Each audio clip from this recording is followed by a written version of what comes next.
Friend, কেমন আছো তোমরা সবাই? আশা করি সবাই ভালো আছো, সুস্থ আছো। আজ আমি তোমাদের সামনে আবার একটি নতুন রেসিপি নিয়ে হাজির হয়েছি। আর রেসিপিটি হচ্ছে ডিম পরোটা। ডিম পরোটা খেতে খুবই মজা, খুবই টেস্টি আর খুবই ঝটপট বানিয়ে ফেলতে পারবে। চলো দেখে নেওয়া যাক, বেশি কথা না বাড়িয়ে কেমনভাবে ডিম পরোটা বানিয়েছি। প্রথমে একটা মিক্সিং বোল নিয়েছি আর এতে 1 কাপ ময়দা দিয়ে দিচ্ছি।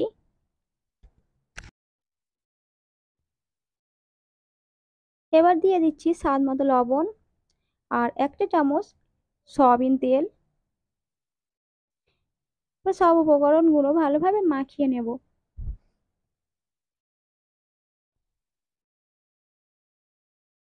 সব উপকরণ মাখিয়ে নেওয়া হয়ে গেছে। এবার একটু একটু করে জল দিয়ে একটা ডো বানিয়ে নেব।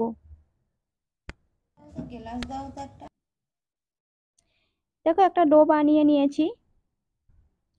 এবারে ওপর থেকে 1 চামচ সয়াবিন তেল দিয়ে দিচ্ছি। আবারও একটু হাত দিয়ে মাখিয়ে নিচ্ছি। এবার 5 মিনিটের মতো রেস্টে রেখে দেব। এখানে 2টো ডিম নিয়েছি। স্বাদ মতো লবণ দিয়ে দিচ্ছি, লঙ্কার গুঁড়ো 1/2 চা চামচ। এবার দিয়ে দিচ্ছি 1/2 চা চামচ হলুদের গুঁড়ো, 1/2 চা চামচ লঙ্কার গুঁড়ো, 1/2 চা চামচ চাট মশলা, একটা টমেটো কুচি, কয়টি কাঁচা লঙ্কা কুচি, একটা মিডিয়াম সাইজের পেঁয়াজ কুচিয়ে রেখেছি সেটা দিয়ে দিলাম। এবারে সব উপকরণগুলোকে ভালোভাবে মাখিয়ে নেব।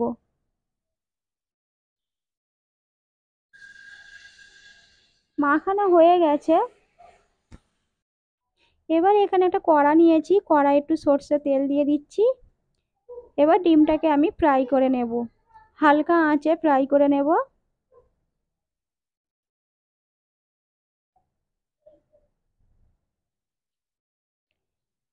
ভালোভাবে এইভাবে নাড়াচাড়া করে ফ্রাই করে নিতে হবে।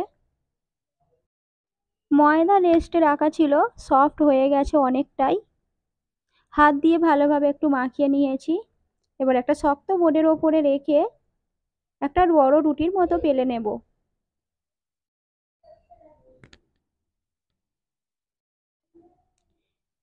খুব পাতলাও হবে না আর খুব মোটাও হবে না, মিডিয়াম থাকবে। বুঝতেই পারছো তোমরা কিরকম ভাবে রাখতে হবে রুটিটা। এবার ডিম ফ্রাই করে রেখেছি সেটা রুটির ওপরে দিয়ে দেব। এরপর রুটিটা ভালোভাবে এইভাবে সিল করে দিতে হবে একটু, যাতে পুর না বেরিয়ে যায়।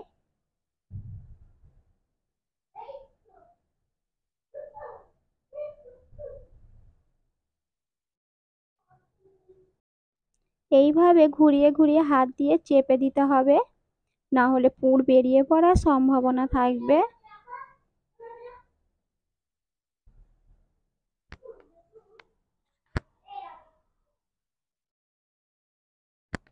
এবার আবারও একটা রুটির মতো হালকাভাবে বেলে নেব। বেশি চাপ দিলে হবে না, পুর বেরিয়ে যাবে। হালকাভাবে ওপর থেকে একটু বেলে নিতে হবে। ময়দা ছড়িয়ে নেব ওপর থেকে একটু।